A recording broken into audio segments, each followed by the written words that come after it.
My gebed vir vandag.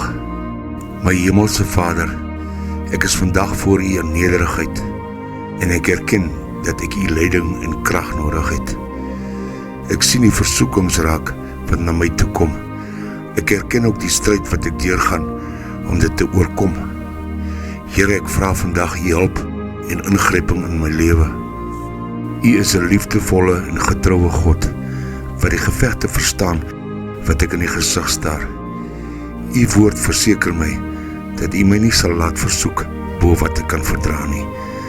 Ek het vertroosting in die wete dat U elke oomblik by my is en 'n uitweg wys wanneer ek in die versoeking kom. Here, ek gee my swakhede en my versoekings aan U oor. Ek bely my behoefte aan U wysheid, onderskeidingsvermoë en selfbeheersing. Ek vra vir die krag van U Heilige Gees om my in staat te stel om hierdie aanloklikheid van sonde te weerstaan en om keuses te maak wat U sal eer. Vader, ek bid dat U my geloof sal versterk en my begeerte na geregtigheid sal vergroot. Vul my asseblief met 'n honger na U woord, sodat ek leiding en bemoediging daarin kan vind.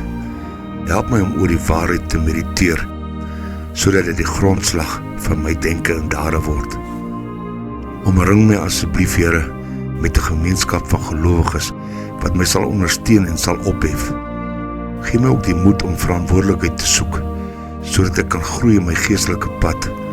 Help my om deursigtig en nederig te wees, om my stryd voor U te bly bely en die hulp te kry wat ek regtig nodig het. Vader, ek dank U vir die onophoudelike, ewige liefde en getrouheid.